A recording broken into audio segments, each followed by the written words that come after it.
So this video, we're going to quickly go through appointment reminders.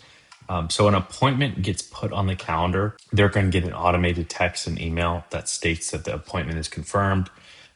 Say, for example, John Doe calls in, books an appointment. After the appointment, after he's spoken with the call center, appointment is set.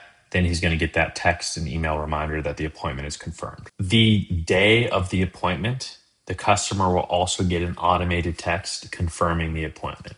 One thing that I really have learned being in sales is that our time is very valuable. We're doing free estimates. We don't want to waste our time. We want to use our time for opportunities when we could potentially make money. That being said, I always recommend that you look at your calendar for the following day and you give those appointments a call.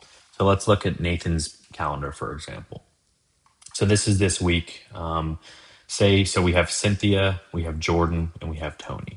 So what I would do, give Cynthia a call, say, hey, Jake from Turf Bros just wanted to give you a call and confirm our appointment for tomorrow. Got you on the calendar for a 9:30 to 10:30 a.m. arrival time. Does that still work for you? And if they're like, yeah, that's great, that works great. Or they'll say, oh, something came up, we're gonna need to cancel it. Even though they're confirming that they canceled and it sucks because that's a lead lost, but you didn't waste any time. Yes, now there's an opening on your calendar. You can use that for follow ups. You can move another appointment up. But the biggest benefit is you're not driving 40 minutes, an hour to an appointment and they're not even home, or say they are home and they can't give you that time of day because they have another meeting. It's always beneficial to give them a call a day before. With that call, a few things you're achieving. Number one is you're introducing yourself to the customer. They're already comfortable with you for the most part before you even show up to their house because you've chatted with them.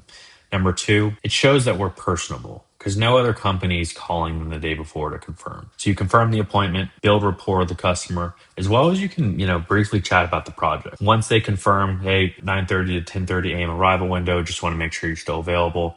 Yeah, that sounds great. Looking forward to meeting you. And once you got them on the phone, you could say something like, "Hey, so I saw the notes on your file. Looks like we're looking at about a 400 square foot area. Does that sound about right?" Oh yeah, we're looking to have a putting green installed. And you can get to chatting about the project on the flip. Say you do call them, it goes to voicemail. You leave a voicemail. I'll typically try to shoot them a text directly after that.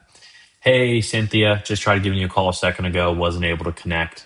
Just want to confirm our appointment for tomorrow, 9:30 to 10:30 a.m. arrival window. Now, I'm going to have these templates also saved on your notes page on your iPad. Say you just called them and it went to voicemail. Pop in the notes, copy and paste it, put the correct appointment time, put their name, send it to them. Now, this is not an expectation where it's like, hey, if you're not calling the customer before, you're doing things wrong. No, but this is for your time. In my opinion, the biggest benefit of having the template text, say you get home 5:30, you're burned out, it's been a long day, you just want to eat dinner, you want to call it a night, you don't want to talk to anyone on the phone. The benefit of having these templates is you can pop in your notes, copy and paste it, send them a text, call it a night. And then the next morning when you're up, out and about, starting your day, you can look at your text and see if they confirmed. If they haven't, I'd probably recommend that morning just giving them a call to confirm. There always is going to be customers that don't answer the phone, that don't respond to the text, the confirmation text, and say the following day they don't answer the phone. I would probably try to get in touch with the call center, see if they can reach them.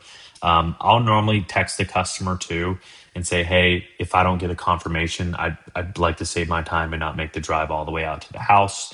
Sometimes they'll read something like that and get back to you. It's really a case by case basis. We're going to leave that in your hands, how you want to go about it.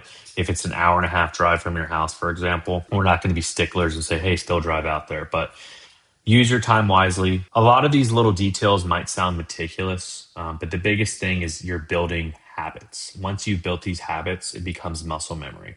All these little things that we reviewed in these videos, it might be overwhelming, but all pretty simple stuff. I'm just going to take some time for you to review all this, go through all of it, make sure you're covering all your bases. And once you get going, run a few appointments, one appointment turns into 5, turns into 10, turns into 15, turns into a month of leads. You're comfortable. You've built all these healthy habits of the expectations that we expect for our reps. Next thing you know, you're killing it. Simple as that.